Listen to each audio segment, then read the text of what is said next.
الحمد لله وكفى وسلام على عباده الذين اصطفى أما بعد فأعوذ بالله من الشيطان الرجيم بسم الله الرحمن الرحيم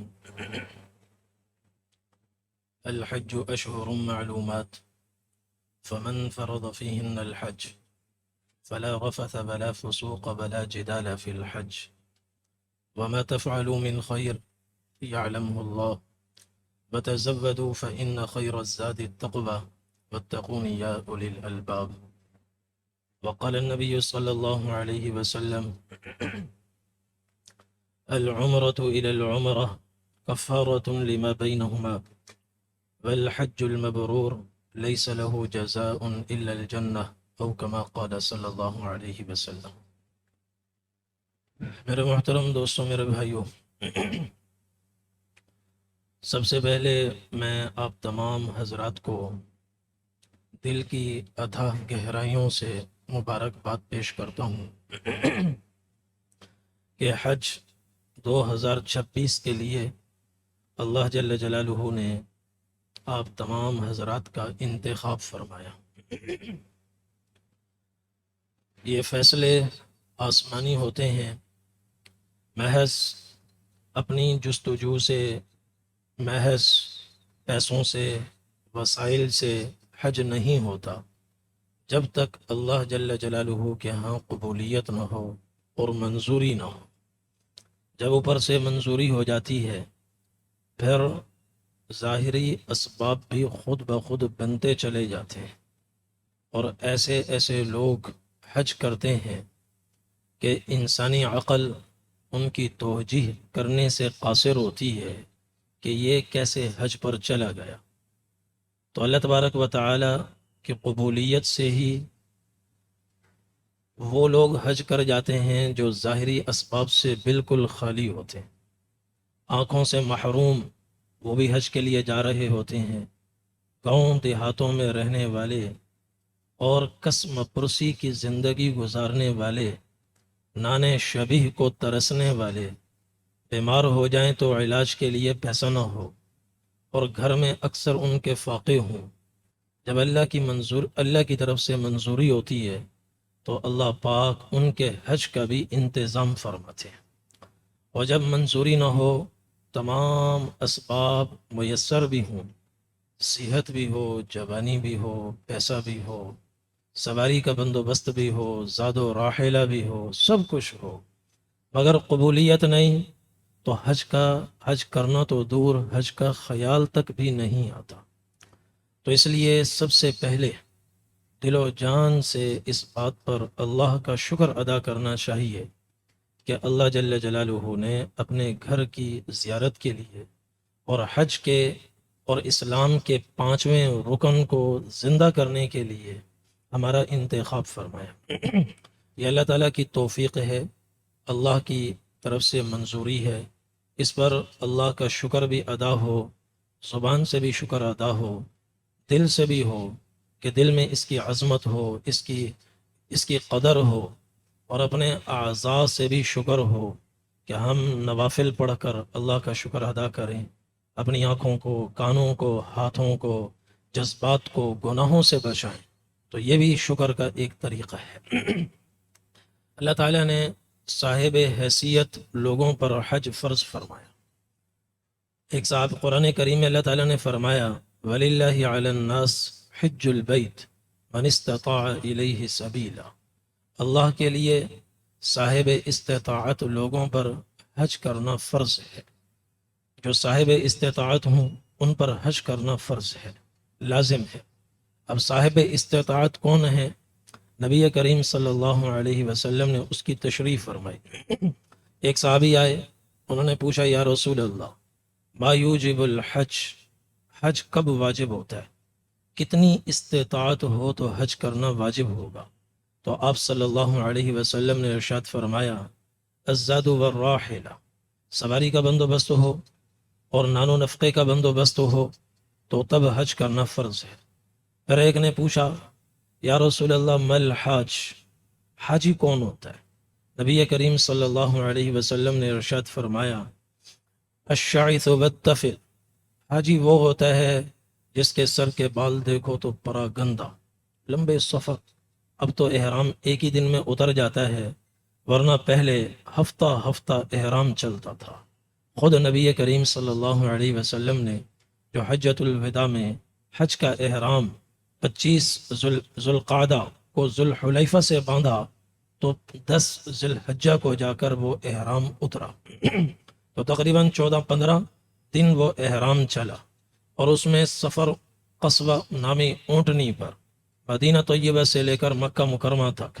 تو ایسے سفر میں کپڑوں کا کیا حال ہوتا ہے، بالوں کا کیا حال ہوتا ہے، جیسے روزے کی حالت میں منہ کی بدبو اللہ جل جلالہ کو مشک سے زیادہ محبوب ہوتی ہے، پسند ہوتی ہے، احرام کی حالت میں اجڑا پن، خستہ حالی، بکھرے بال، گرد و غبار سے اٹا ہوا احرام، وہ بھی اللہ تعالیٰ کو ایسے ہی پسند ہے۔ اس پر اللہ جل جلالہ فخر فرماتے ہیں، جیسا کہ عرفات کے میدان میں نبی کریم صلی اللہ علیہ وسلم نے جو احادیث ارشاد فرمائی، ان احادیث سے پتہ چلتا ہے یہ حالت اللہ کو بہت محبوب ہے۔ ان احادیث کا تذکرہ بعد میں ہوگا۔ تو صحابی نے پوچھا یا رسول اللہ مل حاج، حاجی کون ہے؟ آپ نے فرمایا الشعیث والتفل، حاجی وہ ہے سر کے بال پراگندہ اور کپڑے گرد آلود اور پسینہ جسم سے ٹپکتا ہوا۔ گرمی ہوتی ہے، ہر دور میں تو اے سی نہیں رہیں گے، یہ ہماری دور کی جو ایجادات ہیں، ضروری نہیں ہے قیامت تک رہیں گی، لیکن حج قیامت تک رہے گا۔ ایجادات کی کوئی ضمانت نہیں ہے، اے سی کی کوئی ضمانت نہیں ہے، آج ہے کل ہوگا یا نہیں ہوگا، لیکن حج ہر سال ہوگا اور قیامت تک مسلسل ہوتا رہے گا۔ عموماً ہر دور میں، ہر زمانے میں حجاج کی کیفیت ایسی ہوتی ہے، الشعث والتفل۔ پھر ایک صحابی نے پوچھا، ایک اور صحابی نے، یا رسول اللہ مل حج، حج کیا ہے؟ آپ نے فرمایا العج والثج، حج یہ ہے کہ بلند آواز سے تلبیہ پڑھنا اور قربانی کرنا۔ چنانچہ حجاج کرام 10 ذی الحجہ کو متمتع اور قارن وہ حج کی قربانی بھی کرتے ہیں۔ مفرد بالحج کے لیے قربانی مستحب ہے، واجب نہیں ہے، اکثر وہ بھی قربانی کرتے ہیں۔ تو آپ نے فرمایا حج وہ ہے جس میں بلند آواز سے تلبیہ ہو اور اس میں قربانی ہو، جانور کا خون بہانا ہو، یہ اللہ تبارک و تعالیٰ کو پسند ہے۔ تو اللہ تعالیٰ نے صاحب استطاعت لوگوں پر حج فرض فرمایا ہے، اور کتنی مرتبہ حج فرض ہے وہ مسلم شریف کی حدیث ہے۔ حضرت اقرع بن حابس رضی اللہ عنہ سے مروی ہے، حضرت ابو ہریرہ رضی اللہ عنہ سے مروی ہے کہ جب سن 9 ہجری میں حج فرض ہوا تو آپ صلی اللہ علیہ وسلم نے فرضیت حج کا اعلان فرمایا۔ آپ نے فرمایا یا ایہا الناس ان اللہ کتب علیکم الحج، اے لوگو اللہ تبارک و تعالی نے حج تم پر فرض فرمایا ہے۔ تو ایک صحابی ہیں حضرت اقرع بن حابس رضی اللہ عنہ، وہ کھڑے ہوئے، عرض کیا افی کل عام یا رسول اللہ، اللہ کے رسول حج کیا ہر سال فرض ہے؟ آپ صلی اللہ علیہ وسلم خاموش رہے۔ انہوں نے دوبارہ پوچھا افی کل عام یا رسول اللہ، اللہ کے رسول حج ہر سال فرض ہے؟ آپ صلی اللہ علیہ وسلم پھر بھی خاموش رہے۔ انہوں نے تیسری مرتبہ یہ سوال دہرایا تو آپ صلی اللہ علیہ وسلم نے ارشاد فرمایا لو قلت نعم لوجبت، میری زبان سے اگر ہاں نکل جاتا تو حج ہر سال تم پر فرض ہو جاتا، وَلَمَا اسْتَطَعْتُمْ، اور ہر سال تم حج کر نہیں سکتے۔ پھر آپ نے فرمایا دعونی ما ترکتکم، جن باتوں کو میں مبہم چھوڑ دوں تم بھی انہیں مبہم رہنے دو، ان کی تفصیلات مت پوچھو۔ فَإِذَا أَمَرْتُكُمْ بِشَيْءٍ فَأْتُوا مِنْهُ مَا اسْتَطَعْتُمْ، جب میں تمہیں کسی بات کو حکم دوں تو اپنی طاقت کے مطابق اس حکم کو بجا لاؤ۔ وَإِذَا نَهَيْتُكُمْ عَنْ شَيْءٍ فَدَعُوهُ، اور جس بات سے روکوں اس سے رک جاؤ، اور جن باتوں کو مبہم چھوڑوں ان کو مبہم ہی رہنے دو۔ فَإِنَّهُ هَلَكَ مَنْ كَانَ قَبْلَكُمْ بِكَثْرَةِ سُؤَالِهِمْ وَاخْتِلَافِهِمْ عَلَىٰ أَنْبِيَائِهِمْ، آپ نے فرمایا تم سے پہلی قومیں اسی وجہ سے ہلاک ہوئیں کہ وہ سوالات بہت کرتی تھیں، اور جب ان کو جواب ملتا تھا تو اس کے بھی خلاف کرتے تھے۔ تو اس لیے اللہ تبارک و تعالی نے حج کو ایک مرتبہ صاحب استطاعت لوگوں پر فرض فرمایا۔ لیکن اس کے کچھ آداب ہیں آداب کی رعایت کے ساتھ حج ہوگا تو وہ حج مبرور ہوگا. اور حج مبرور کیا ہے؟ لیس لہ جزاء الا الجنہ. حج مبرور وہ ہے کہ جس کا بدلہ جنت ہی ہے، جنت سے کم اس کا بدلہ نہیں ہو سکتا. اور پھر اس کو آپ صلی اللہ علیہ وسلم نے یہ بھی ارشاد فرمایا، اللہ تبارک و تعالی حج سے پچھلے سارے گناہ معاف فرماتے ہیں. حضرت عمر ابن العاص رضی اللہ عنہ نبی کریم صلی اللہ علیہ وسلم کی خدمت میں حاضر ہوئے مشرف اسلام ہونے کے لیے. انہوں نے ہاتھ آگے بڑھایا، حضور سے عرض کیا، یا رسول اللہ ابسط یدک لأبایعک علی الاسلام. اے اللہ کے رسول، آپ اپنا ہاتھ آگے بڑھائیں تاکہ میں آپ کے ہاتھ پر بیعت اسلام کروں. تو نبی کریم صلی اللہ علیہ وسلم نے ہاتھ آگے بڑھایا. ان کا ہاتھ آگے بڑھ ہی رہا تھا، ان کے ذہن میں ایک خیال آیا، فوراً ہی انہوں نے ہاتھ پیچھے کھینچا. نبی کریم صلی اللہ علیہ وسلم نے فرمایا، مالک یا عمر، عمر کیا ہوا؟ کیا ارادہ بدل گیا؟ عرض کیا، نہیں، اريد ان اشترط، اسلام لانے سے پہلے میں ایک شرط لگانا چاہتا ہوں. آپ نے فرمایا، کیسی شرط لگانا چاہتے ہو؟ عرض کیا، شرط میرے اسلام لانے کی یہ ہے ان یغفر لی، کہ میرے پچھلے سارے گناہ معاف ہوں. تو نبی کریم صلی اللہ علیہ وسلم نے فرمایا، اما علمت یا عمر ان الاسلام یہدم ما کان قبلہ وان الہجرۃ تہدم ما کان قبلہا وان الحج یہدم ما کان قبلہ. اے عمر، کیا تمہیں یہ بات معلوم نہیں کہ اسلام جب کوئی لاتا ہے اس کی پچھلی زندگی کے سارے گناہ معاف ہو جاتے ہیں، اور ہجرت جب کوئی کرتا ہے پچھلی زندگی کے سارے گناہ معاف ہو جاتے ہیں. ایسے ہی جب کوئی حج کرتا ہے تو اس کی زندگی کے پچھلے سارے گناہ معاف ہو جاتے ہیں. اس کو نبی کریم صلی اللہ علیہ وسلم نے ارشاد فرمایا، من حج فلم یرفث ولم یفسق.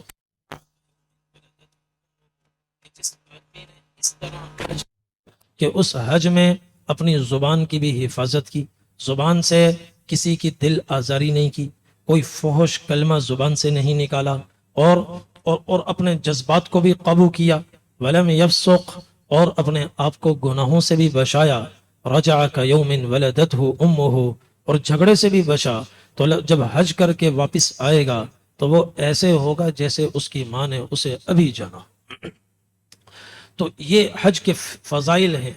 ایک صحابی نے پوچھا، یا رسول اللہ ای العمل افضل عند اللہ، اللہ کے ہاں سب سے اونچے درجے کا عمل کون سا ہے؟ آپ نے فرمایا، ایمان باللہ ورسولہ، اللہ اور اس کے رسول پر ایمان لانا. پھر صحابی نے پوچھا، اس کے بعد کون سا عمل ہے؟ آپ نے فرمایا، الجہاد فی سبیل اللہ، اللہ کے راستے میں جہاد کرنا. پوچھا، اس کے بعد کون سا عمل ہے؟ تو نبی کریم صلی اللہ علیہ وسلم نے ارشاد فرمایا، حج مبرور، حج مبرور سب سے اونچے درجے کا عمل. اس لیے حج کو آداب کی رعایت کے ساتھ. اور حج کے آداب کیا ہیں؟ سب سے پہلا ادب، سب سے پہلا حکم، وَأَتِمُّ الْحَجَّ وَالْعُمْرَةَ لِلَّهِ، کہ حج کرو خالص اللہ کی رضا کے لیے، اور عمرہ کرو وہ بھی خالص اللہ کی رضا کے لیے. کچھ اور مقصود نہ ہو، کچھ اور مطلوب نہ ہو. مقصود بھی اس عمل میں بس اللہ ہی اللہ. عمرہ کرتے ہوئے جائیں، عمرے کا سفر ہو، اس میں مقصود مطلوب صرف اور صرف اللہ کی ذات، اللہ کی رضا کے لیے، اللہ کی خوشنودی کے لیے ہم یہ سفر کریں. قل ان صلاتي ونسكي ومحياي ومماتي لله رب العالمین. اللہ تبارک و تعالی قرآن کریم میں ارشاد فرماتے ہیں، حضور پاک صلی اللہ علیہ وسلم سے اللہ نے اعلان کروایا، اے ہمارے حبیب، آپ اعلان فرمائیں کہ ہماری نماز، ہماری عبادت، ہمارا روزہ، جینا مرنا، زندگی کا ہر عمل کس کے لیے ہے؟ اللہ رب العالمین کے لیے. تو ایک چیز تو یہ ہے. دوسری چیز ہے کہ نبی کریم صلی اللہ علیہ وسلم نے حج کیسے فرمایا. آپ صلی اللہ علیہ وسلم کا حج ہمارے سامنے ہو، حضرات صحابہ کرام کا حج ہمارے سامنے ہو، اس کو ہم پڑھیں اور اس کو سنیں اور پوری نقل اتارنے کی کوشش کریں. اللہ تعالیٰ نے قرآن کریم میں فرمایا کہ لقد کان لکم فی رسول اللہ اسوۃ حسنہ. نبی کریم صلی اللہ علیہ وسلم کہ زندگی میں اللہ نے تمہارے لیے خوبصورت نمونہ رکھا ہے۔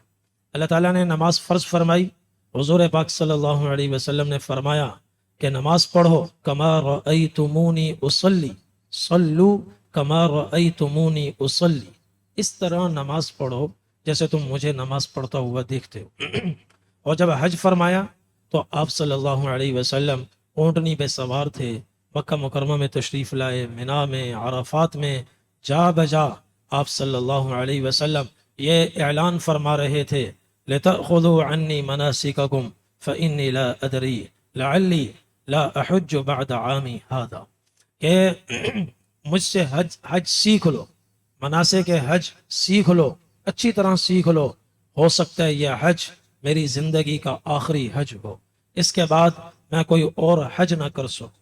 اس لیے ہم سنت کے مطابق اور آداب کے مطابق حج کرنے کی کوشش کریں، اور اس راہ میں جو تکلیفیں آئیں تو اللہ کے لیے حضرات صحابہ کرام کی تکالیف اور مشقتوں کو سامنے رکھ کر خندہ پیشانی سے ان کو بھی برداشت کریں اور عزیمت کا سفر اختیار کریں، کیونکہ حج ہر سال نہیں ہوتا، ہر مہینے میں نہیں ہوتا، بار بار نہیں ہوتا، زندگی میں ایک مرتبہ ہے، اور نماز بار بار پڑھی جاتی ہے۔ حضور پاک صلی اللہ علیہ وسلم نے نماز کے بارے میں بھی فرمایا صلی صلاۃ مودع، اس طرح نماز پڑھو جیسے زندگی کی آخری نماز۔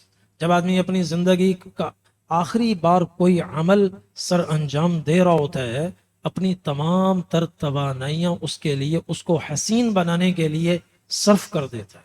تو حج ہے ہی ایک بار، تو اس کے لیے مشقت آئے اس کو بھی برداشت کریں اور رخصت کی بجائے عزیمت کا سفر اختیار کریں، جیسا کہ نبی کریم صلی اللہ علیہ وسلم اور حضرات صحابہ کرام نے عزیمت کا سفر اختیار فرمایا۔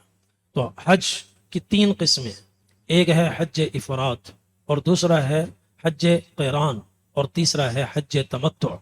حج افراد میں اپنے مقام سے حج کی نیت ہوتی ہے، حج کا ہی ارادہ ہوتا ہے، پاکستان سے چلتے ہوئے نیت کر لی حج کی، لبیک اللہم حجتا، لبیک اللہم حجتا، یوں کہا اور نیت ہے حج کی، اور اس کے ساتھ تلبیہ پڑھا، تو یہ حج کا احرام ہو گیا۔ یہ آدمی جب مکہ مکرمہ میں جائے گا، وہاں جا کر ایک طواف کرے گا، اور چاہے تو اس کے ساتھ ابھی سعی کر لے، یا سعی بعد میں طواف زیارت کے ساتھ کرے۔ ایک نفلی طواف کر کر وہ وہیں مکہ ہی میں مقیم رہے گا، 8 کو منا جائے گا دوسرے حاجیوں کے ساتھ، پھر 9 کو عرفات جائے گا دوسرے حاجیوں کے ساتھ، پھر عرفات سے واپس مزدلفہ، پھر مزدلفہ سے منا آئے گا 10 ذی الحجہ کو۔ رمی کرنے کے بعد اس کا وہ احرام کھول سکتا ہے قصر کروا کر یا حل کروا کر، رمی کے فوراً بعد وہ حل کروائے۔ افراد والے پر قربانی لازم نہیں ہے، کر لے تو اچھا ہے، بہتر ہے، ورنہ بغیر قربانی کے بھی وہ اپنا سر کے بال منڈوا سکتا ہے، پھر 3 دن اس کو رمی کرنی ہے۔ یہ ہے حج افراد کا طریقہ۔ اور حج قران کیا ہے؟ حج قران یہ ہے کہ یہیں پاکستان سے، ہندوستان سے اور ان تمام ممالک سے جو آفاق کے باہر، آفاق میں ہیں، بڑے میقات کے باہر ہیں، وہاں سے حج اور عمرہ دونوں کا احرام باندھیں، اور یوں کہیں اللہم حجتا وعمرتا لا ریاء فیہا ولا سمعہ۔ جب یوں نیت کریں گے حج اور عمرے کی ایک ساتھ، تو ایک ساتھ ان کا حج، ان کا احرام حج کا بھی ہوگا اور عمرے کا بھی ہوگا، اور پھر وہ احرام کی پابندیاں ان پر لازم ہو جائیں گی۔ مکہ مکرمہ جا کر سب سے پہلے وہ عمرہ کریں گے ایسے جیسے دوسرے حاجی عمرہ کرتے ہیں، عمرہ کرنے کا جو طریقہ ہے بالکل اسی طریقے سے قران والے عمرہ کریں گے۔ اور عمرہ کر کر اگلا فرق، یہاں فرق آتا ہے، عمرہ کرنے کے بعد جو تمتع کرنے والے ہیں، جیسا کہ اس کی تفصیل بعد میں آئے گی، آپ میں سے اکثر حضرات اور پاکستان کے کوئی 99% وہ حج تمتع کرتے ہیں، تو یہاں فرق ہے قران اور تمتع میں۔ اس جگہ عمرہ کرنے کے بعد تمتع والے تو فوراً حل کروائیں گے، تمتع اور قران میں ایک شروع میں فرق ہے۔ شروع میں جو قران والا ہے اس کا ایک دم احرام حج کا بھی ہے اور عمرے کا بھی ہے، وہ کہہ رہا ہے اللہم حجتا وعمرتا، اور جو تمتع والا ہے وہ صرف عمرے کا احرام باندھ رہا ہے اور کہہ رہا ہے اللہم عمرتا، تو یہ قران اور تمتع کے درمیان پہلا فرق۔ دوسرا فرق، مکہ مکرمہ پہنچنے کے بعد جو تمتع والا، جو قران والا ہے، طواف اور سعی کرنے کے بعد وہ احرام کی حالت میں ہی رہے گا، 8 ذی الحجہ تک احرام ہی میں رہے گا۔ 8 ذی الحجہ کو دوسرے حجاج کے ساتھ اسی احرام میں یہ مینا جائے گا، پھر 9 کو مینا سے عرفات جائے گا، پھر 9 کی شام عرفات سے مزدلفہ آئے گا، اور پھر 10 کی صبح مزدلفہ میں وقوف کرنے کے بعد یہ جائے گا مینا کی طرف، جمرۃ العقبہ کی رمی کرے گا، رمی کرنے کے بعد یہ قربانی کرے گا، قربانی کے بعد جا کر جب یہ حلق کروائے گا تو ایک ہی سیکنڈ میں ایک دم یہ حج کے احرام سے بھی حلال ہوگا اور عمرے کے احرام سے بھی حلال ہوگا۔ قربانی اس پر واجب ہے۔ تمتع والا کیا ہے؟ تمتع کی تفصیل میں ابھی بعد میں ذکر کر رہا ہوں، تو ابھی فرق بیان کر رہا ہوں۔ تمتع والا عمرہ کرنے کے بعد فوراً ہی حلق کروائے گا یا قصر کروائے گا اور حلال ہو جائے گا، عام کپڑوں میں آ جائے گا۔ اس کے بعد اس کا جی چاہے دوبارہ عمرہ کرنے کا، تنعیم سے عمرے کا احرام باندھے آ کر عمرہ کرے، جی چاہے تو جعرانہ جائے وہاں سے عمرے کا احرام باندھے، اور پھر 8 ذی الحجہ کی صبح یا 7 ذی الحجہ کی شام کو دوبارہ حج کا احرام باندھے گا۔ تمتع والا حج کا احرام باندھ کر پھر یہ جائے گا مینا میں۔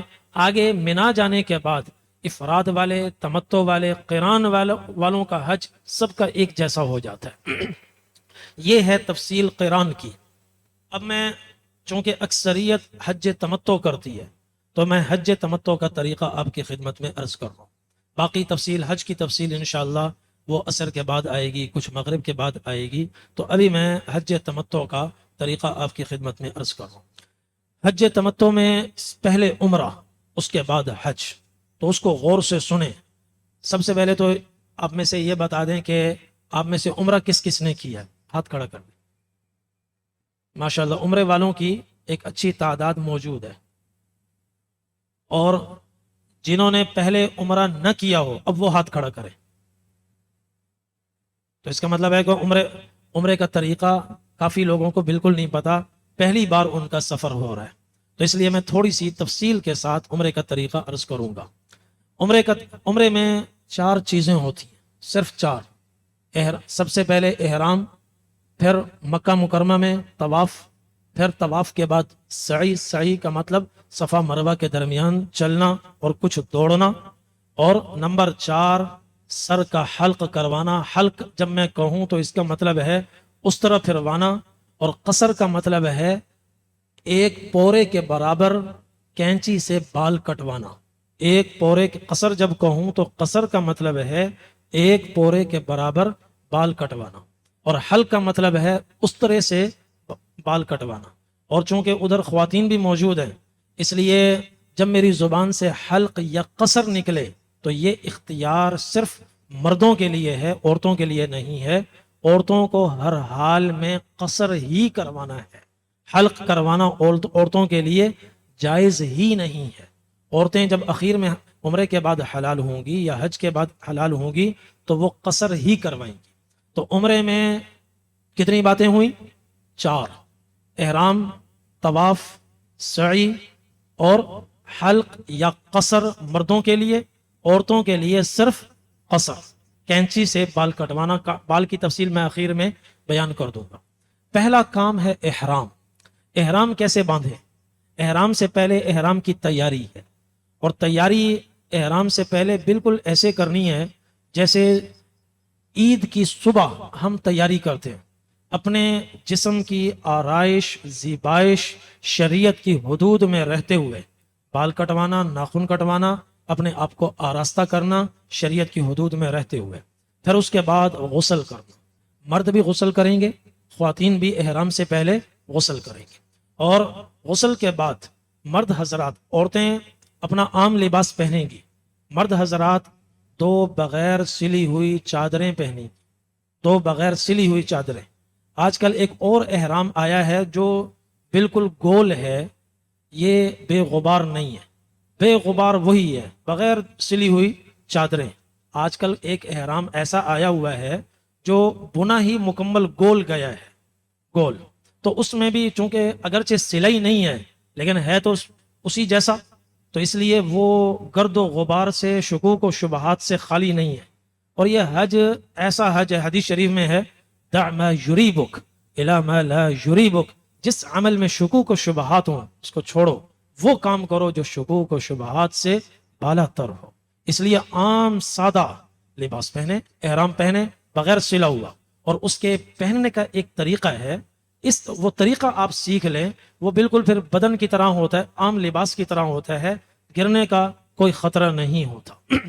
تو عرض یہ ہے کہ احرام سے پہلے احرام کی تیاری اور جسم کی آرائش زیبائش شریعت کی حدود میں رہتے ہوئے، پھر غسل کے بعد خوشبو، مرد حضرات خوشبو لگائیں. عورتیں اگر خوشبو لگائیں تو ایسی لگائیں کہ اس میں، بلکہ نہ لگائیں تو بہتر ہے. عام زندگی میں عورتوں کے لیے جو خوشبو پسندیدہ حدیث شریف میں بیان کی گئی ہے وہ ہے جس کا کلر ہو، مہک نہ ہو. مردوں کے لیے آپ نے فرمایا وہ خوشبو سب سے بہترین ہے جس کا رنگ نہ ہو مگر مہک ہو. یہ تو مرد حضرات خوشبو لگائیں. حضرت عائشہ رضی اللہ عنہا فرماتی ہیں احرام سے پہلے کنت اطیب رسول اللہ صلی اللہ علیہ وسلم لإحرامہ قبل ان یحرم، میں اپنے دست مبارک سے نبی کریم صلی اللہ علیہ وسلم کو خود خوشبو لگاتی تھی. تو اس لیے ابھی کسی کے ذہن میں خیال آئے گا کہ جی احرام کی حالت میں تو خوشبو نہیں لگائی جا سکتی، تو پھر یہ خوشبو کیسے لگ رہی ہے؟ ابھی ہم احرام کی طرف بڑھ رہے ہیں، احرام ابھی مکمل نہیں ہوا، مکمل ہونے کے بعد پھر نئی خوشبو نہیں لگائی جا سکتی. ابھی ہم احرام کی طرف جا رہے ہیں. تو خوشبو لگ گئی. خوشبو کے بعد مرد حضرات 2 چادریں، یہ دیکھیں بغیر سلی ہوئی 2 چادریں زیب تن کریں. ایک چادر اوپر آئے گی اور ایک چادر تہبند کے طور پر ہوگی. یہ بغیر سلی ہوئی چادریں ہیں. یہ چادریں ہیں آپ کے ساتھ. احرام باندھ کر دکھا دیں گے. یہ دیکھ لیجئے احرام.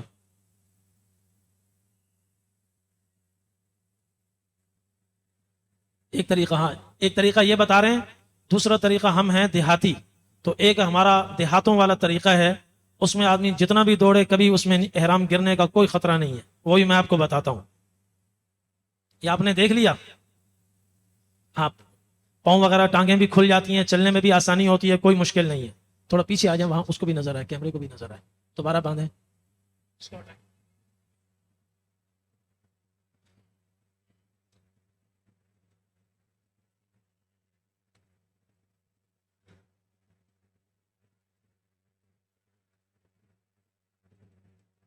یہ دیکھ لیجئے.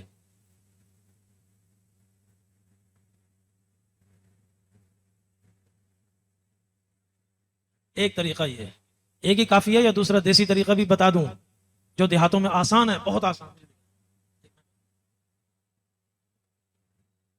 میں اس طریقے سے احرام باندھتا ہوں.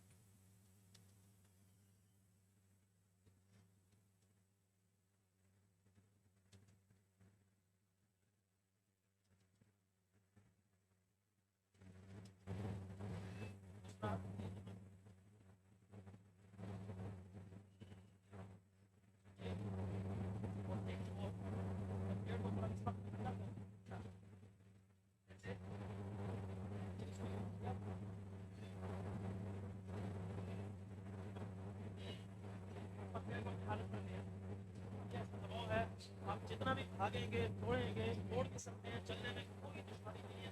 اس میں اور شلوار میں کوئی فرق نہیں ہے. وہ بہت راحت ہوتی ہے، بڑا مضبوط ہے. انشاءاللہ یہ کسی سے اوپر بیلٹ باندھنے کی بھی ضرورت یہ ہے.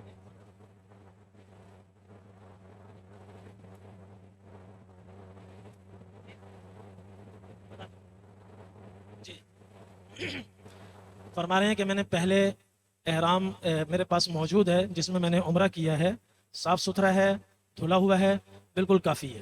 اسی کو احرام کے لیے استعمال کر سکتے ہیں. نیا لینا کوئی ضروری نہیں ہے. اب اس کی آگے بھی ضرورت پڑے گی. یہ ہے تہبند. اوپر کی چادر تو بہت ہی آسان ہے. اب جب یہ پہن لیا، 2 رکعت نماز پڑھے. 2 رکعت نماز پڑھیں گے، لیکن ابھی میں نے شروع میں بتایا احرام کی طرف جا رہے ہیں، ابھی احرام ہمارا ہوا نہیں ہے. ٹھیک ہے، تو اس لیے سر ڈھانپ کر 2 رکعت نماز پڑھے. سر ڈھانپ کر 2 رکعت نماز.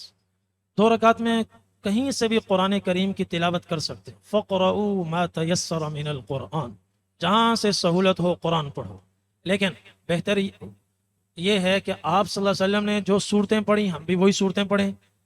پہلی رکعت میں سورۃ الکافرون اور دوسری رکعت میں سورۃ الاخلاص یہ پڑھیں. پڑھنے کے بعد اللہ تبارک و تعالی سے دعا کریں، یا اللہ عمرے کا ارادہ ہے، ابھی تلبیہ نہ پڑھیں، بس یہ دعا کریں، یا اللہ عمرے کا ارادہ ہے، میرے عمرے کو آسان فرما، قبول فرما.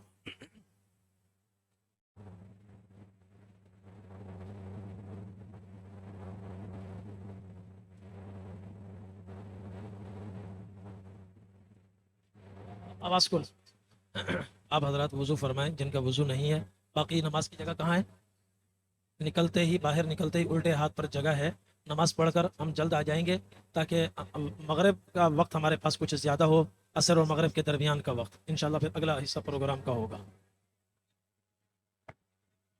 لیڈیز کی بھی وہیں ترتیب ہے نماز کی، وہاں وضو کی جگہ بھی ہے نا، وہاں وضو کی جگہ بھی ہے، نماز بھی ہے، نماز کی جگہ بھی ہے، تو وضو کر کے وہ لیڈیز وہاں نماز پڑھ لیں.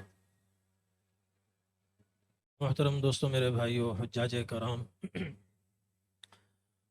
نماز عصر سے پہلے بات چل رہی تھی حج تمتع کا تفصیلی طریقہ آپ حضرات کی خدمت میں عرض کیا جا رہا تھا، جس کے 2 مرحلے ہیں. پہلا مرحلہ عمرے کا ہے اور دوسرا مرحلہ حج کا ہے. عمرے میں نے عرض کیا تھا 4 چیزیں ہیں: احرام، طواف، سعی اور پھر حلق یا قصر کروانا. ان 4 میں جو پہلی چیز ہے احرام. احرام ایسے ہے جیسے نماز کے لیے تکبیر تحریمہ، جیسے تکبیر تحریمہ ہے نماز کے لیے، تو حدیث شریف میں ہے وَتَحْرِيمُهَا التَّكْبِيرُ، کہ جب آدمی تکبیر کہتا ہے تو بہت سی چیزیں حرام ہو جاتی ہیں. کھانا حرام، پینا حرام، بولنا حرام. ایسے ہی احرام جب آدمی باندھتا ہے تو کئی حلال اور مباح چیزیں ممنوع ہو جاتی ہیں. تو اسی طرح حدیث شریف میں نبی کریم صلی اللہ علیہ وسلم نے فرمایا الطواف حول البیت مثل الصلاة الا ان تتکلموا فیہ، کہ طواف بالکل ایسے ہی ہے جیسے نماز، بس اتنا فرق ہے کہ نماز میں بول نہیں سکتے، طواف میں بولنے کی گنجائش ہے. فمن تکلم فیہ فلا یتکلمن الا بخیر. لیکن آپ نے فرمایا طواف میں جب بولنے کی اجازت ہے تو یہ مطلب نہیں کہ بولتے ہی رہو، بلکہ جس کو بولنا ہو بقدر ضرورت بولے اور خیر کی بات بولے. تو آپ صلی اللہ علیہ وسلم نے الطواف حول البیت، بیت اللہ کے گرد ہونے والے طواف کو نماز کے مشابہ قرار دیا. تو احرام عمرے کے اندر احرام یہ تکبیر تحریمہ کی طرح ہے. پھر عمرے کے اخیر میں جو حلق یا قصر ہے یہ گویا سلام کی طرح ہے. سلام پھیرتے ہی، تکبیر کہتے ہی کئی چیزیں حرام ہو گئیں، اور سلام پھیرنے کے بعد وہی جو وقتی طور پر حرام ہوئی تھیں دوبارہ حلال ہو گئیں. اسی طریقے سے احرام جب باندھا جاتا ہے تو کئی چیزیں وہ ممنوع ہو جاتی ہیں. خوشبو لگانا منع ہے، سر ڈھانپنا مردوں کے لیے منع ہے، چہرے پہ چھپانا مردوں عورتوں دونوں کے لیے منع ہے، سلا ہوا کپڑا پہننا صرف مرد کے لیے ممنوع ہے. یہ احرام کی کچھ پابندیاں ہیں. بال کاٹنا، ناخن کاٹنا مرد عورتیں دونوں کے لیے ممنوع ہے. تو احرام تو عمرے میں 4 چیزیں میں نے بتائیں. پہلا احرام وہ گویا تکبیر تحریمہ کی طرح. آخری ہے حلق یا قصر، وہ گویا سلام کی طرح، گویا دوبارہ وہی چیزیں اب حلال ہو رہی ہیں. بیچ میں آ گئیں 2 چیزیں، ایک ہے طواف اور ایک ہے سعی. تو یوں بھی کہہ سکتے ہیں عمرے میں 2 چیزیں طواف اور سعی، اور تکبیر تحریمہ اور اخیر کے سلام، ان سب کو شمار کر لیں تو یوں کہہ سکتے ہیں کہ عمرے میں 4 چیزیں ہیں. بہرحال میں نے عرض کیا کہ ہر ایک کو 4 میں سے ہر ایک کو کرنے کا شریعت نے طریقہ بتایا. ادھر لے.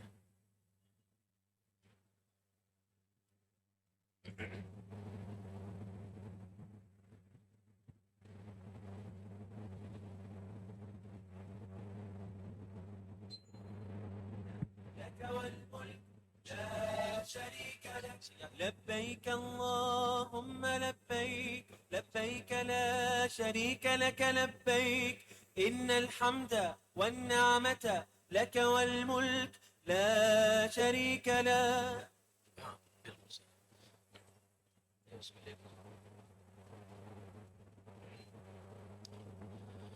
تو احرام کا طریقہ یہ ہے کہ شروع میں احرام کی تیاری ہے، جس کی تفصیل شروع میں عرض کی. غسل ہے، مرد بھی کریں گے، عورتیں بھی کریں گی. البتہ وہ عورتیں جن کو شرعی عذر لاحق ہو وہ بھی غسل کر لیں، جیسا کہ حضرت اسما بنت عمیس رضی اللہ عنہا کی روایت میں ہے کہ وہ بھی غسل کریں گے. غسل سب کے لیے ہے اگر مضر صحت نہ ہو تو. اور پھر غسل کے بعد خوشبو ہے، خوشبو لگائیں.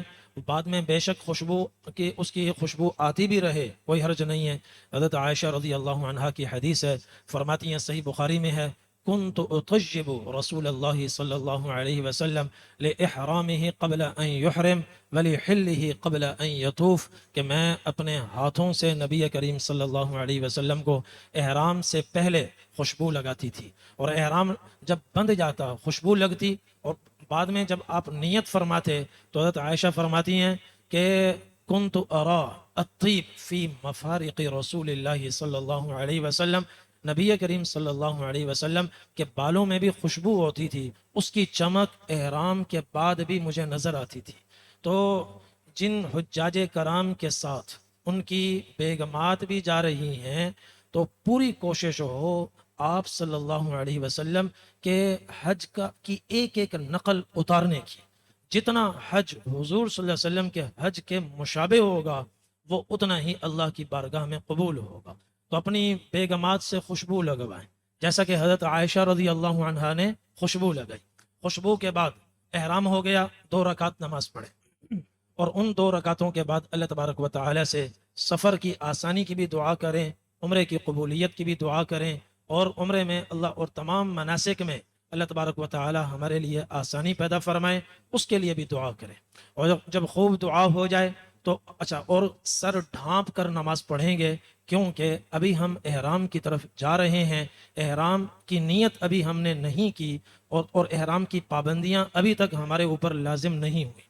جب آگے ایئرپورٹ پہنچیں گے، ایئرپورٹ کے تمام مراحل سے گزرنے کے بعد لانج میں پہنچیں، پھر جہاز میں جب بیٹھ جائیں اور یقین ہو جائے کہ اب جہاز اڑ گیا ہے، تو اصل تو یہ ہے کہ میقات پر نیت کی جائے.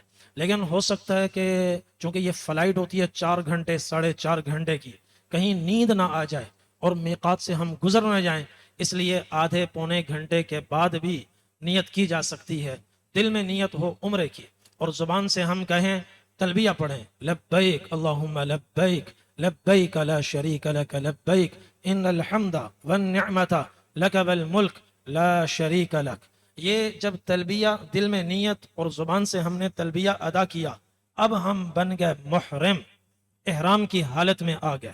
احرام کی حالت میں، احرام کا مطلب قابل احترام حالت، اور احرام کا مطلب کئی چیزیں ممنوع ہو گئیں، حرام ہو گئیں. یہ تمام معانی اس میں مطلوب ہیں. اللہ تبارک و تعالی انسان کو احرام کی حالت میں قابل احترام بھی بنا دیتے ہیں، اس کی وقعت بڑھ جاتی ہے. پھر جہاز سے لے کر مکہ مکرمہ پہنچ کر اس سے بھی آگے طواف کے آغاز تک، اس بیچ میں سب سے بڑا عمل کیا ہے؟ وہ یہی تلبیہ ہے، لبیک اللہم لبیک لبیک لا شریک لک لبیک ان الحمد والنعمت لک والملک لا شریک لک. اونچائی پر، اونچائی سے نیچے اترتے ہوئے، جب صبح ہو رہی ہو یا جب شام ہو رہی ہو یا جب کوئی قافلہ سامنے آ رہا ہو، ان تمام احوال میں کثرت کے ساتھ تلبیہ پڑھنا یہ سب سے عظیم عمل ہے اور سب سے افضل عمل ہے. اور یہ عمرے کا تلبیہ، اس لبیک کو کہتے ہیں تلبیہ. اچھی طرح سن لیں، کیونکہ بعض حضرات کہتے ہیں ہمیں تو تلبیہ کا پتہ ہی نہیں چلا. تلبیہ کیا ہے؟ تو تلبیہ کس کو کہتے ہیں؟ لبیک پڑھنے کو تلبیہ کہتے ہیں. آگے جب میں بار بار تلبیہ تلبیہ کہوں گا تاکہ آپ حضرات کے علم میں رہے کہ تلبیہ سے کیا مراد ہے.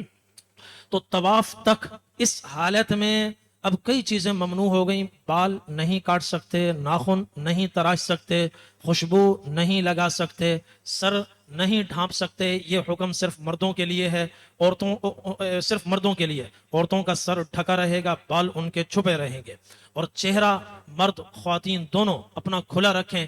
البتہ جو خواتین اگر اپنا ہیڈ کا استعمال کریں اور وہ ہیڈ ان کے لیے تکلیف دہ نہ ہو، اس طریقے سے کہ آگے پیشانی پر ایک چھجا بنا ہوتا ہے، اس کے اوپر وہ نقاب کو گرایا جاتا ہے، پردہ بھی ہو جاتا ہے اور وہ نقاب چہرے کو بھی نہیں لگتا۔ یہ افضل ہے، یہ بہتر ہے، بہت ضروری ہے۔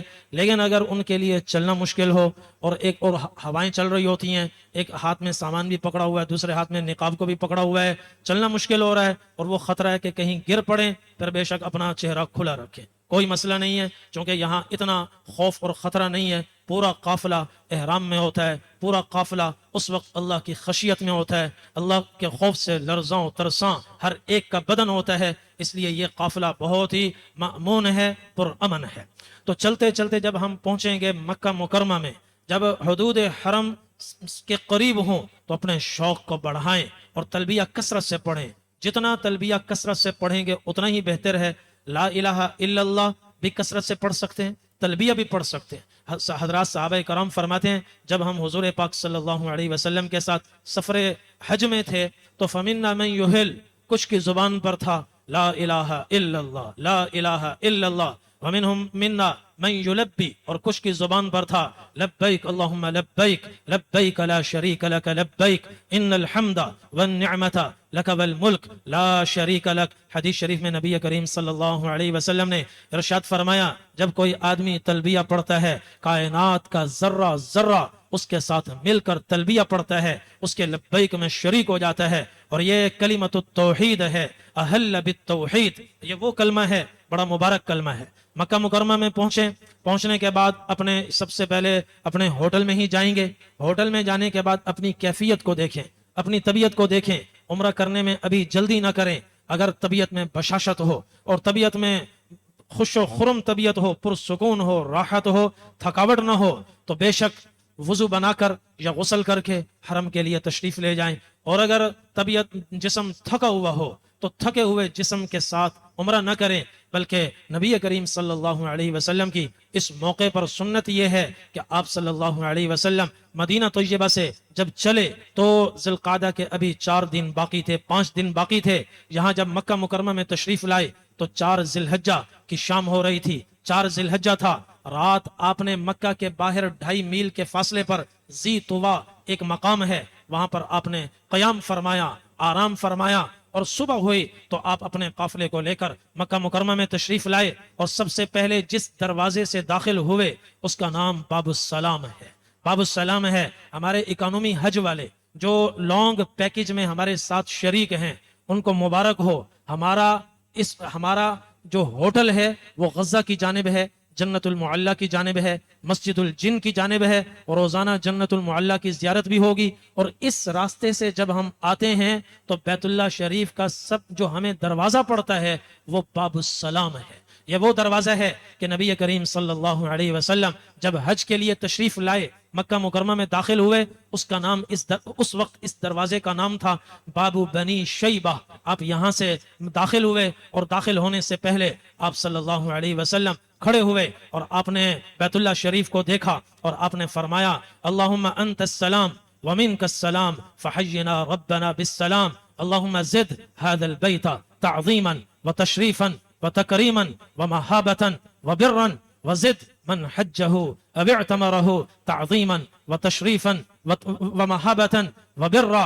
اے اللہ آپ سلام ہیں اور تمام تر سلامتی آپ کی طرف سے آتی ہے۔ اے اللہ جب تک آپ ہمیں زندگی عطا فرمائیں ہماری زندگیوں میں امن پیدا فرما دیجئے، سلامتی پیدا فرما دیجئے، اور یا اللہ اس گھر کی عظمت میں اضافہ فرما، شرف میں اضافہ فرما، اس کے روب اور دبدبے میں اضافہ فرما، اس کے ذریعے سے نیکیوں کو عام فرما، اور جو شخص تیرے اس گھر کی زیارت کے لیے آئے یا حج کے لیے آئے یا عمرے کے لیے آئے، یا اللہ اس کی عزت میں اضافہ فرما، اس کے مقام اور مرتبے میں اضافہ فرما۔ بیت اللہ کے لیے حضور پاک صلی اللہ علیہ وسلم کی جو دعا ہے وہی دعا آپ نے حاجی کے لیے بھی فرمائی اور عمرہ کرنے والے کے لیے بھی فرمائی۔ باب السلام سے داخل ہونے کے بعد جب بیت اللہ شریف پر نظر پڑے تو چلتے چلتے راستے سے ایک طرف ہٹ کر کھڑے ہو جائیں، بیچ راستے میں نہیں۔ یہ ذہن میں رکھیں، اس پورے سفر میں یہاں سے لے کر واپس آنے تک تو باقاعدہ اس کی مشق ہو، پھر اس کو اپنی پوری زندگی کا وطیرہ بنائیں اور عادت بنائیں کہ میری ذات سے کسی کو تکلیف نہ ہو، میرے کھڑے ہونے سے کسی کو تکلیف نہ ہو، اس لیے بیچ راستے میں ہرگز کھڑے نہ ہوں، بلکہ راستے سے ایک طرف ہٹ کر کھڑے ہو جائیں اور بیت اللہ شریف کو دیکھ کر ہاتھ اٹھا کر اللہ تبارک و تعالی سے دعا کریں۔ ہمارے اسلاف فرماتے ہیں اس موقع پر دعائیں قبول ہوتی ہیں۔ بیت اللہ کے سامنے دعا کرنا نبی کریم صلی اللہ علیہ وسلم کی سنت ہے اور یہ قبولیت کی جگہ ہے۔ پہلی نظر پر دعا بلا شک و شبہ قبول ہوتی ہے۔ کون سی دعا کی جائے؟ ابھی سے وہ دعائیں قرآن و حدیث سے نکالیں، کشید کریں جن میں جامعیت ہو، کہ الفاظ مختصر ہوں، چونکہ وہاں زیادہ دیر کھڑے نہیں ہو سکتے اور وہ شرطے آ جاتے ہیں، چلا دیتے ہیں۔ ایسے جامع الفاظ جن میں دنیا اور آخرت کی تمام بھلائیاں شامل ہوں، ان جامع دعاؤں میں ایک دعا وہ ہے جو اللہ تبارک و تعالی نے سورۃ البقرہ میں ہمیں سکھائی ہے، ربنا آتنا فی الدنیا حسنہ وفی الآخرۃ حسنہ وقنا عذاب النار۔ یا اللہ ہمیں دنیا کی بھی بھلائیاں عطا فرما، آخرت کی بھی بھلائیاں عطا فرما، اور ہمیں جہنم سے بچا، ہمیں جہنم سے بچا، کیونکہ یہی سب سے بڑی کامیابی ہے۔ کامیابی کیا ہے؟ فمن زحزح عن النار وادخل الجنۃ فقد فاز وما الحیات الدنیا الا متاع الغرور۔ جہنم سے بچ جانا اور جنت میں چلے جانا، یہی سب سے بڑی کامیابی ہے، یہی سب سے بڑی کامیابی ہے۔ باقی دنیا تو دھوکے کا سامان ہے، یہاں کی عزتیں بھی عارضی، ذلتیں بھی عارضی، کامیابی بھی عارضی، ناکامی بھی عارضی۔ حقیقی ناکامی سے بچاؤ کی دعا ہو تو یہ بڑی جامع دعا اللہ تبارک و تعالی نے ہمیں سکھائی ہے۔ اس موقع پر یہ دعا ہرگز ہم نہ بھولیں، یہ دعا کریں، دوسری دعائیں ہم کریں اور اللہ تبارک و تعالی سے خوب دعا کریں، اور آنسو بہائیں۔ قبولیت کا مقام ہے، اور اللہ کے گھر کی بھی دل میں عظمت ہو، اللہ کی بھی عظمت ہو کہ یہ کس کا گھر ہے، اللہ کون ہے۔ قرآن پڑھیں، اللہ نے جہاں اپنا تعارف کروایا، ان ربکم اللہ الذی خلق السماوات والارض فی 6 ایام ثم استوى على العرش يغشي الليل النهار يطلبه حثيثا والشمس والقمر والنجوم مسخرات بأمره ألا له الخلق والأمر تبارک اللہ رب العالمین۔ اللہ کی عظمت اور اللہ کی ہیبت، اللہ کی کبریائی جتنی ہمارے دل میں ہوگی، اللہ کے گھر کی عظمت اتنی ہی زیادہ ہوگی۔ اور ابھی میں آگے بڑھ رہا ہوں، آگے بڑھنے سے پہلے ایک بات عرض کرتا چلوں، جیسے یہاں نیکیاں ایک نیکی لاکھ کے برابر ہوتی ہے، ایسے ہی گناہوں کی سنگینی بھی بڑھ جاتی ہے۔ نبی کریم صلی اللہ علیہ وسلم نے ارشاد فرمایا، ابغض الناس الی اللہ ثلاثہ، 3 آدمی اللہ کی نظروں میں اتنے گرے ہوئے ہیں، اللہ تعالیٰ ان سے نفرت فرماتے ہیں، ان کو دیکھنا ہی نہیں چاہتے، اللہ کو ان سے نفرت ہے۔ کون؟ اللہ، اور جس نے اپنا تعارف کروایا الرحمن الرحیم سے، وہ اللہ تعالیٰ فرماتے ہیں 3 آدمیوں سے مجھے نفرت ہے۔ ایک کون ہے؟ ملحد فی الحرم، جو حرم میں پہنچ کر بھی جھوٹ نہ چھوڑے، دھوکہ دہی نہ چھوڑے، گناہ نہ چھوڑے۔ اس لیے اپنے آپ کو بطور خاص گناہوں سے بچائیں، گناہوں سے نہ بچایا تو یہ پورا سفر اور یہ تمام تر لاکھوں کے اخراجات دھواں بن کر اڑ جائیں گے، اور یہ پورا سفر صفر ہو جائے گا۔ پھر یہ وہ سفر نہیں ہوگا کیوم ولدتہ امہ، کہ یہ وہ شخص ہے جو گویا دنیا میں ابھی ماں کے پیٹ سے آیا ہے، یہ اس کے لیے نہیں ہے، یہ فضیلت ان لوگوں کے لیے ہے۔ فمن فرض فیہن الحج فلا رفث ولا فسوق ولا جدال فی الحج، یہ ان کے لیے ہے جو اپنی زبان کی بھی حفاظت کریں، وجود کو گناہوں سے بچائیں، اور کسی سے جھگڑا نہ کریں، صبر کریں، اور کڑوے گھونٹ پینے پڑے پی جائیں، کوئی دھکا دے دے پلٹ کے بھی اس کو نہ دیکھیں، اللہ کے لیے اس کو معاف کر دیں۔ ہونٹ سیلے لب سیلے نہ کر لبوں کو سی، عشق ہے دل لگی نہیں، سینے پہ تیر کھائے جا، قدم آگے بڑھائے جا، یعنی زبان حال سے کہہ دے کہ ہاں ستائے جا۔ آگے بڑھیں، اب دعائیں ہو گئیں اور دل اللہ کی عظمت سے بھرا ہوا ہے، اور اللہ کے گھر کی عظمت بھی دل میں ہے۔ آگے بڑھیں اور چلتے چلتے مطاف میں سیڑھیوں سے نیچے اتریں، اور سبز لائٹ جن لوگوں نے عمرہ کیا ان کو تو پتہ ہے، جنہوں نے کافی تعداد ان کی بھی ہے جو پہلی مرتبہ جا رہے ہیں، تو وہ اندر جا کر چاروں طرف دیکھیں سبز لائٹ کہاں ہے، تو 4 کونے ہیں، ایک کونا، دوسرا کونا، تیسرا کونا، چوتھا کونا، ایک کونے کی سیدھ پر آپ کو سبز لائٹ نظر آئے گی، سبز لائٹ، تو اسی سبز لائٹ کی سیدھ میں جو بیت اللہ شریف کا کونا ہے وہاں پر حجر اسود نصب ہے۔ طواف کا آغاز بھی وہیں سے ہوتا ہے اور طواف کا اختتام بھی وہیں سے ہوتا ہے۔ مثال کے طور پر یہ کونا پہلا کونا ہے، پہلا کونا، اس سے جب اس کونے سے ابھی پیچھے ہوں گے، اس کونے سے جب پیچھے ہوں گے، آپ باقی حضرات ادھر متوجہ رہیں، اس کونے سے جب پیچھے ہوں گے تو نیت کر لیں عمرے کے طواف کی اور تیاری کر لیں۔ تیاری کیا ہے؟ تیاری میں سب سے پہلے استباع ہے۔ احرام جو عورتیں تو بس نیت کر کے آگے جو میں عمل بتاؤں گا اس کے مطابق طواف شروع کریں گی، مرد حضرات استباع کریں گے۔ استباع کیا ہے؟ یہ چادر پڑی ہے، میں آپ کو طریقہ بتاتا ہوں۔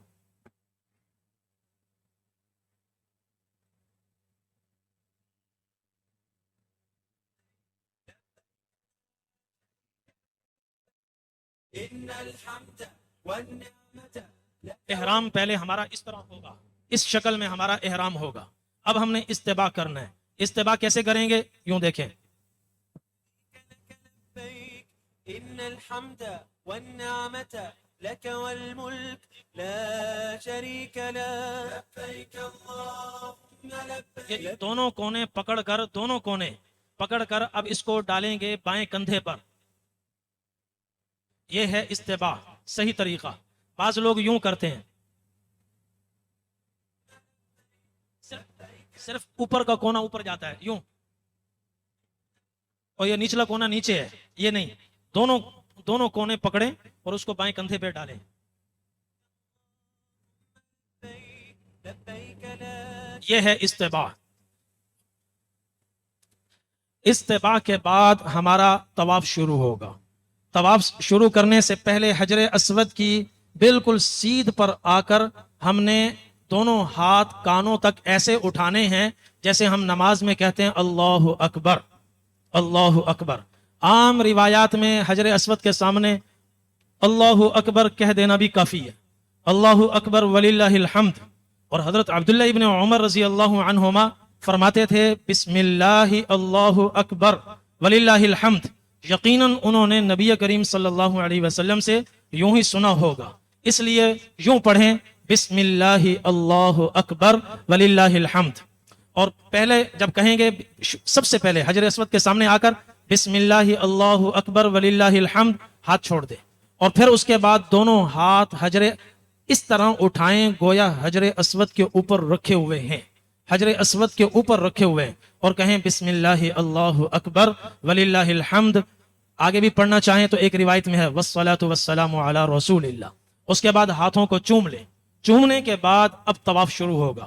طواف یوں جب یہاں ہوں گے تو اب تھوڑا پہلے سامنے کھڑے ہوں گے، سامنے کے بعد اب یوں ہوں گے، حجر اسود بائیں کندھے کے بالمقابل آ جائے گا، اور اب چلیں گے، اب اس طرح طواف شروع کریں گے، طواف شروع کریں گے۔ دوران طواف کیا پڑھیں؟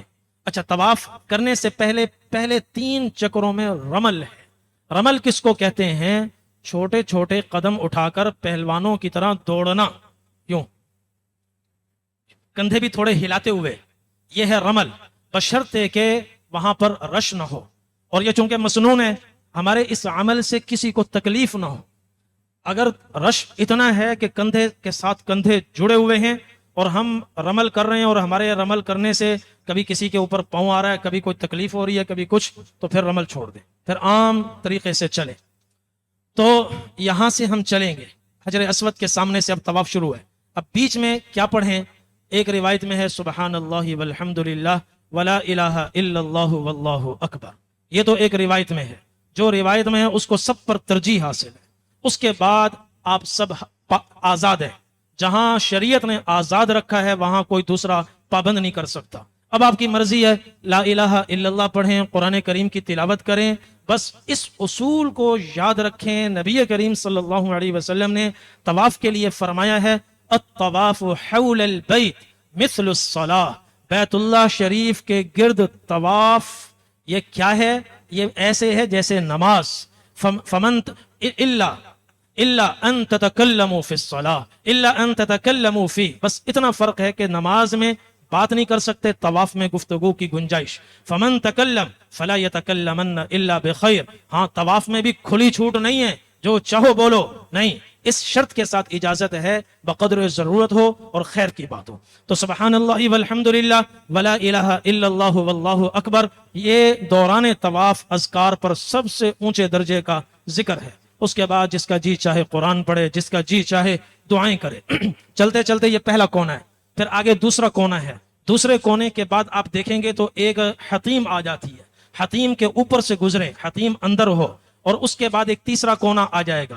تیسرا کونا، اس دوسرے کو کہتے ہیں رکن عراقی، اگلے تیسرے کو کہتے ہیں رکن شامی.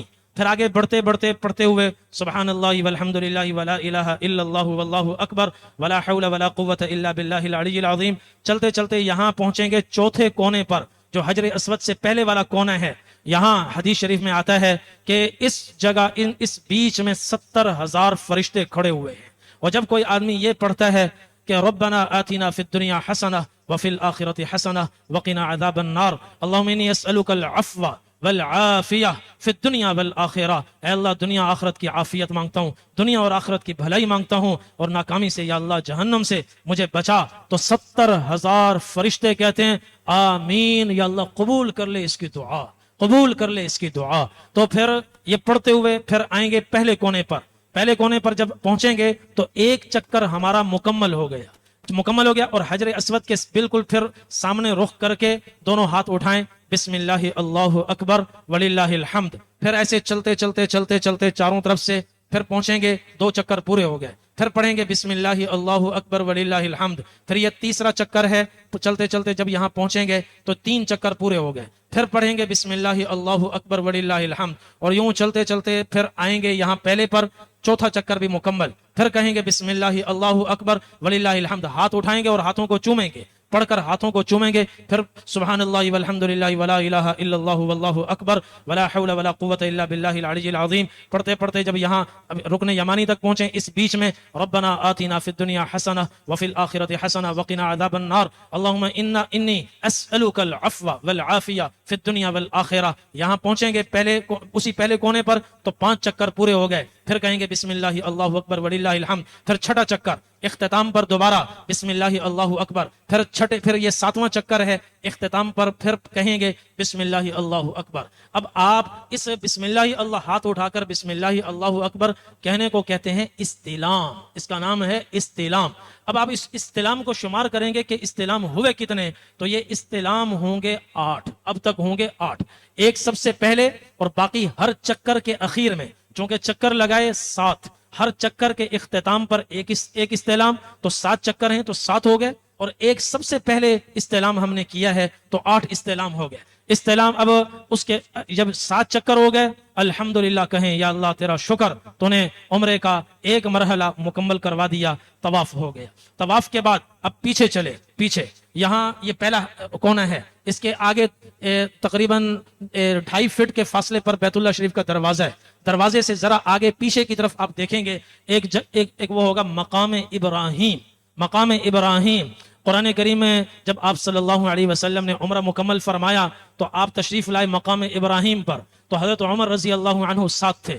انہوں نے عرض کیا یا رسول اللہ لو اتخذنا مقام ابراہیم مصلی، جی چاہتا ہے کاش مقام ابراہیم کو ہم نماز کی جگہ بنائیں، یہاں اس جگہ پر ہم نماز ادا کریں. تو فوراً جبرائیل علیہ السلام وہی لے کر آئے واتخذوا من مقام ابراہیم مصلی، کہ مقام ابراہیم کے پیچھے 2 رکعت نماز پڑھو. ہر طواف کے اختتام پر 2 رکعت نماز ادا کی جائے گی.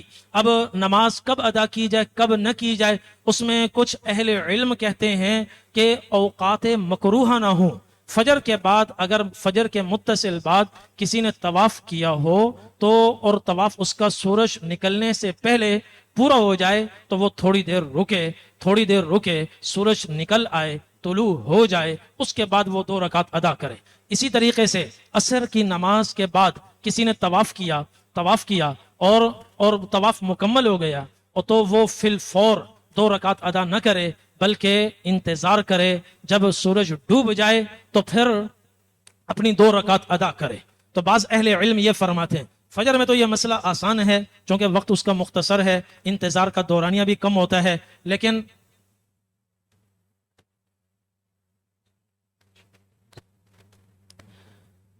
تو عصر کے بعد دورانیہ زیادہ ہوتا ہے، عصر کے بعد دورانیہ زیادہ ہوتا ہے، تو کچھ احناف کے نزدیک تو نماز نہیں ہے، دیگر ائمہ کے نزدیک نماز اس وقت بھی ادا کی جا سکتی ہے۔ دلیل ایک دو حدیثیں سناتا ہوں۔ حضرت ابو ذر غفاری رضی اللہ عنہ کی حدیث ہے، فرماتے ہیں وہ بیت اللہ شریف خانہ کعبہ کی سیڑھیوں پر بیٹھ کر مجمع تھا طواف کرنے والوں عمرہ کرنے والوں کا، آواز لگائی اور فرمایا من عرفنی فقد عرفنی ومن لا يعرفنی فانا جندب بن ابی جنادہ، جو مجھے جانتا ہے وہ اچھی طرح جانتا ہے کہ میں کون ہوں اور میں نبی کریم صلی اللہ علیہ وسلم کا صحابی ہوں، جو نہیں جانتا تو سن لے میں جندب بن ابی جنادہ ہوں۔ جندب یہ ان کا اصل نام ہے، ابو ذر ان کی کنیت ہے۔ پھر فرمایا سمعت رسول اللہ صلی اللہ علیہ وسلم یقول، نبی کریم صلی اللہ علیہ وسلم کو میں نے یہ ارشاد فرماتے ہوئے سنا، لا صلاة بعد الصبح حتى ترتفع الشمس ولا صلاة بعد العصر حتى تغرب الشمس الا بمکہ کہ حضور پاک صلی اللہ علیہ وسلم نے ارشاد فرمایا کہ جو فجر کی نماز کے بعد سورج نکلنے تک کوئی نماز ادا نہ کرے، عصر کے بعد سورج کے ڈوب جانے تک کوئی نماز نہ پڑھی جائے سوائے مکہ کے، مکہ مکرمہ اس قانون اور اصول سے مستثنا ہے، مکہ مکرمہ مستثنا ہے۔ جامع الترمذی کی روایت ہے، نبی کریم صلی اللہ علیہ وسلم نے ارشاد فرمایا یا بنی عبد مناف، اے بنی عبد مناف تم مکہ مکرمہ کے حرم کے مجاور ہو، سنو لا تمنعوا احدا طاف بهذا البيت في اي وقت شاء وصلى اي وقت شاء من لیل او نہار۔ آپ نے فرمایا اے بنو عبد مناف، کوئی بھی آدمی مکہ مکرمہ میں حرم میں طواف کے لیے آئے، کسی بھی وقت آئے، اس کو طواف سے مت روکو، اور جو نماز پڑھنا چاہے کسی بھی وقت پڑھنا چاہے، رات کے کسی وقت میں، دن کے کسی وقت میں، اس کو نماز سے مت روکو۔ اس لیے ان دو احادیث کے پیش نظر بعض اہل علم یہ فرماتے ہیں کہ 2 رکعتیں پڑھی جا سکتی ہیں عصر کے بعد، چونکہ دورانیہ بہت وہاں زیادہ ہوتا ہے، 2.5-3 گھنٹے کا ہوتا ہے۔ بہرحال جب 2 رکعت نماز ادا کریں گے مقام ابراہیم کے پیچھے، یہ بہت اونچا مقام ہے اور بڑی قبولیت کی جگہ ہے۔ حجر اسود، مقام ابراہیم دونوں قریب قریب ہیں۔ نبی کریم صلی اللہ علیہ وسلم جب طواف کے لیے تشریف لائے تھے، حرم میں داخل ہو کر سب سے پہلے آپ سیدھا آئے حجر اسود پر، آپ نے دیر تک اس کی تقبیل فرمائی، اس کا بوسہ لیا، اور جب سر اٹھایا کافی دیر کے بعد تو آنکھوں سے آنسو جاری تھے، اور پیچھے حضرت عمر رضی اللہ عنہ کھڑے ہوئے تھے، ان کی طرف دیکھا وہ بھی رو رہے تھے۔ پھر آپ نے فرمایا یا عمر ہا ہنا تسکب العبارات، اے عمر یہ جگہ ہے آنسو بہانے کی، یہ جگہ ہے آنسو بہانے کی۔ اور آپ نے فرمایا واللہ لیبعثنہ اللہ یوم القیامہ لہو عینان یبصر بہما ولسان ینطق بہ، اللہ کی قسم اللہ جل جلالہ قیامت کے دن حجر اسود کو اٹھائیں گے تو آنکھیں ہوں گی اس کی جس سے یہ دیکھے گا، اور اس کی زبان ہوگی جس سے یہ بولے گا، اور یشہد علی من استلمہ بحق،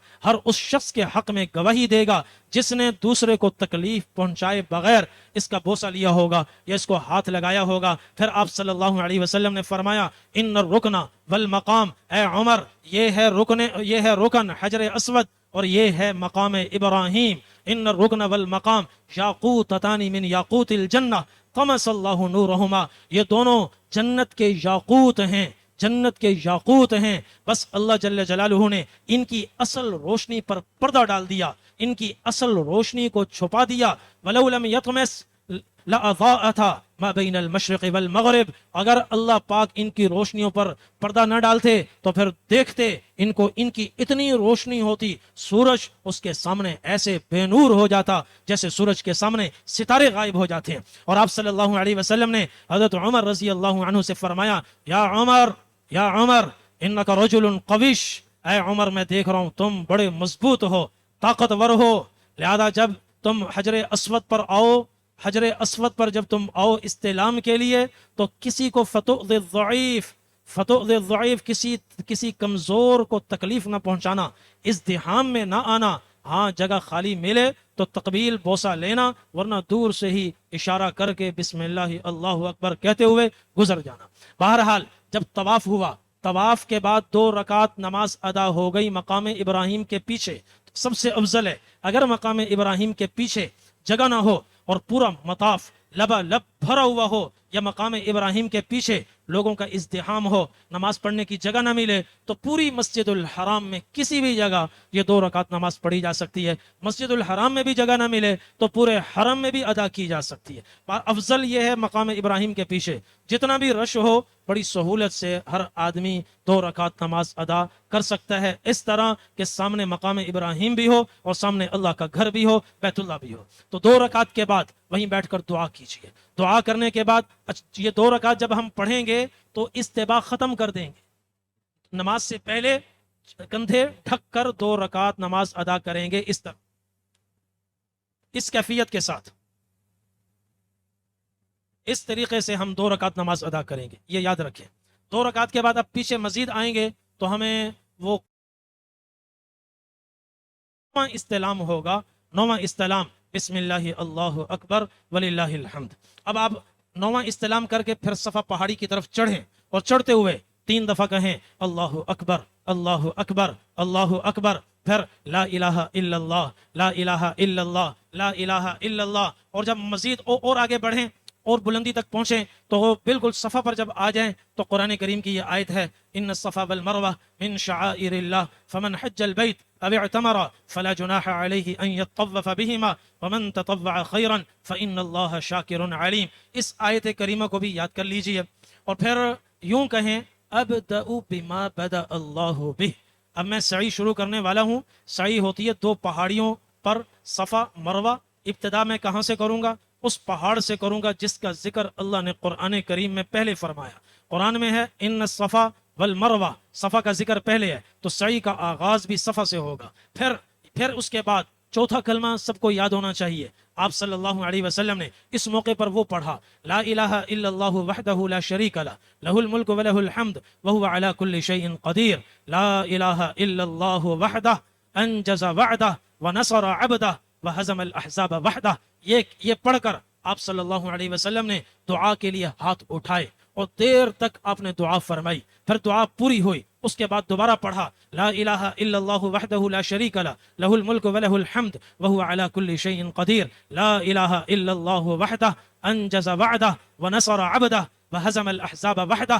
یہ پڑھ کر پھر دوسری مرتبہ آپ صلی اللہ علیہ وسلم نے دعا فرمائی اور دیر تک آپ نے دعا فرمائی، دعا پوری ہوئی، تیسری مرتبہ آپ نے پڑھا لا الہ الا اللہ وحدہ لا شریک لہ لہ الملک ولہ الحمد وہو علی کل شیء قدیر، لا الہ الا اللہ وحدہ انجز وعدہ ونصر عبدہ وہزم الاحزاب وحدہ۔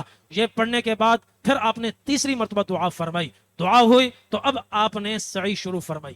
یہ ہے صفا، اس کو سمجھ لیں، یہ ہے صفا پہاڑی اور یہ ہے مروہ پہاڑی۔ یہاں سے اب آپ چلے مروہ کی جانب، تقریباً کوئی 150 قدم یا 200 قدم چلنے کے بعد، بلکہ 150 ہوگا، 150 قدم کے بعد یہاں آپ دیکھیں گے اس جگہ سبز لائٹیں نظر آئیں گی، یہاں سے شروع ہوتی ہیں اور یہاں تک ہوتی ہیں، 2 جگہ سبز لائٹیں۔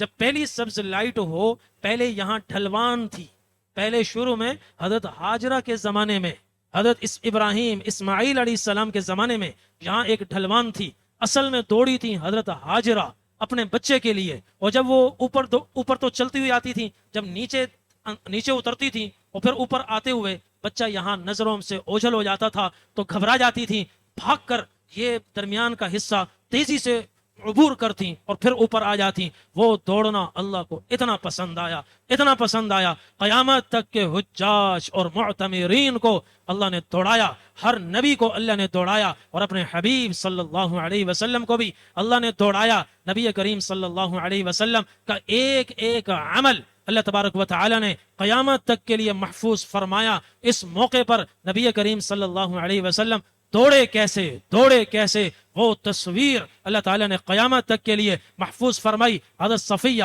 بنت ابی تجرات فرماتی ہیں، میں نے نبی کریم صلی اللہ علیہ وسلم کو دیکھا، رأیتہ یسعى وإن لمئزرہ لیدور من شدت السعی، حضور صلی اللہ علیہ وسلم کو میں نے یہاں دوڑتے ہوئے اس طرح دیکھا کہ آپ کا تہبند مبارک بہت تیز دوڑنے کی وجہ سے یوں یوں گھوم رہا تھا، اور آپ دوڑے جا رہے تھے اور فرما رہے تھے اسعوا یا ایھا الناس اسعوا ان اللہ کتب علیکم السعی، اے لوگو سعی کرو، اللہ نے سعی تم پر لازم فرمائی ہے۔ حضور کو دیکھیں، زندگی کی شام ہونے کو ہے اور 63 برس کی عمر ہے اور اتنی تیزی سے جا رہے ہیں، اور ذمہ داری دیکھیں، قیامت تک کی انسانیت کی ذمہ داری آپ صلی اللہ علیہ وسلم کے سر مبارک پر ہے۔ اپنے حج میں کوئی کمی نہیں آنے دی، پر امت کو بھی پورا حج سکھایا۔ ایک بہت بڑے بزرگ ہیں، وہ جب طواف فرمانے لگے، ان کے ساتھ ایک قافلہ تھا، انہوں نے پوچھا حضرت ہم کیا دعا پڑھیں؟ ان کو غصہ آیا، جوش میں آئے، فرمایا یہ جگہ ہے پوچھنے کی، اب میں اپنا طواف کروں یا تمہیں بتاؤں؟